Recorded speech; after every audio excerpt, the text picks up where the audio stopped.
as an architect. So this fits in with the great architect. The church floor. Mark you the floor, that square and speckled stone, which looks so firm and strong, is patience. And the other, black and grave, wherewith each one is checkered all along, humility. The gentle rising, which on either hand leads to the choir above, is confidence. But the sweet cement, which is in one sure band ties the whole frame,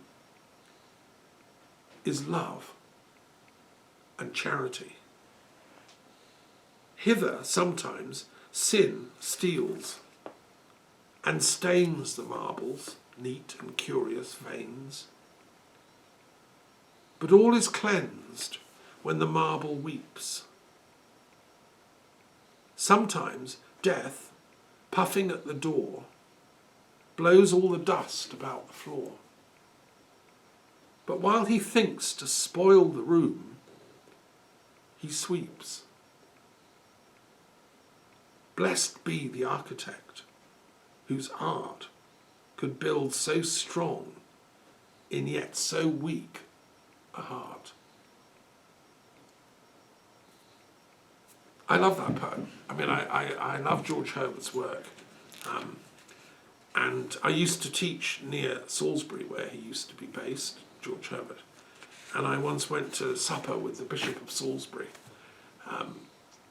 as he then was, and discovered there's this Herbert Society in Salisbury that keeps alive his memory as a great poet.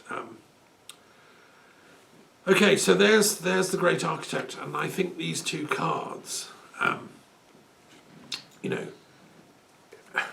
are saying the same thing. Just as we saw with the periodic table, the two boxes, the Shiva and the Heraclitus traditions were sort of mirror images. I think the people that dreamed up Ilmarinen in their Finnish shamanic sort of bardic thing, and the kind of more sophisticated Freemasonic sort of tradition that dreams up the idea of God as a great architect, I think they're saying the same thing ultimately. And we can honour them both. The point of the Tarot of the Gods is to get the gods cooperating instead of competing for peace rather than war. So let's have a peace treaty between NATO and the Russian Federation, and let's end all this nonsense going down on the planet. And all the creative internet people that do Ilmarinen stuff, please get in touch and we'll design some apps to make it happen. Okay. Right, any questions or comments you'd like to add?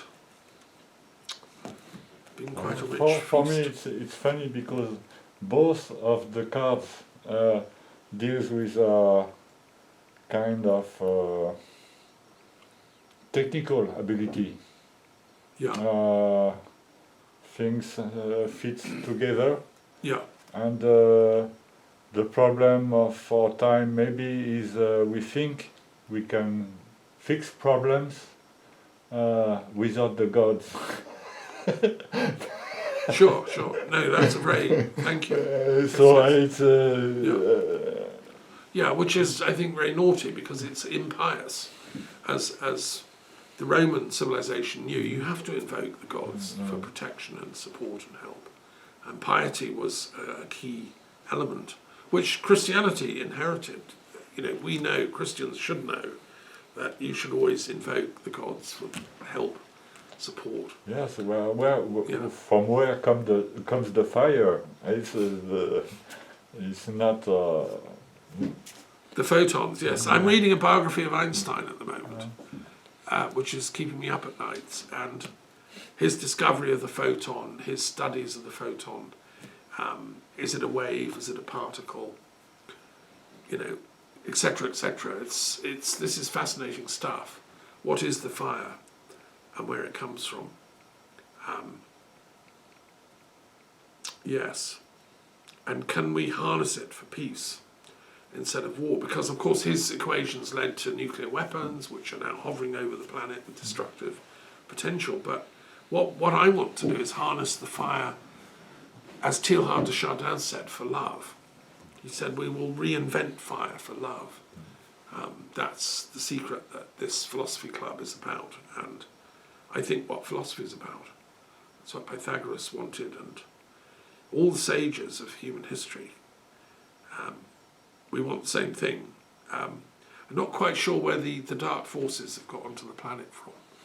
They seem to be incarnating here from don't know where, but it's time they came to the philosophy club and got educated and realised piety again. That's a good point you make. Yeah. Voila. Okay, well, we'll finish there.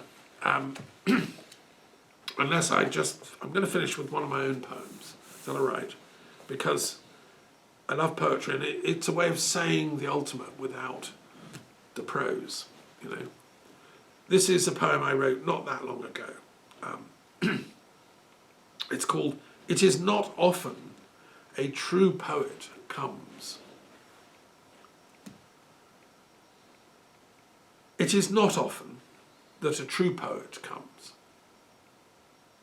It is as rare as the dream you cannot quite remember, the line you thought you heard suddenly as you mused, and that all swiftly appeared in fullness and then disappeared. A real poet? All of us try to be that one, but it is as a kite that has lost its moorings and goes sailing away into the briefly dancing, magnificent, swerving vistas of space in unimaginable perspectives. But it cannot be caught again. Briefly, it judders and dances before us, above us, the dream of a real poet. It belongs to us all, Chinese, Spanish, Greek, Arab, Israeli, and European. It is in all of us. It dances in our hearts. It dances briefly in these lines. Most often, even the poet himself cannot hold it. What happens is the critics come, the scholars who trawl it lie in wait to understand the mystery. They write their doctorates to try to explain it. They come crowding along in their academic gowns like ravens cawing in the darkness above the woods, afraid to cease their chattering, waiting for it to be rediscovered. And when one comes, they're usually the last to know. But it's yours, that kite, already far over the sea. It's borne aloft by angels, back to Everland. We don't even have names for the mystery of where it's gone to. All we can do, us half-poets, semi-literate scribblers, watchers of dawn, is report glimpses, cloud shapes, kite scenes, hidden rhymes, strange weirds of words that remain undecipherable except by the winds themselves, who take them home somewhere, or so I've heard.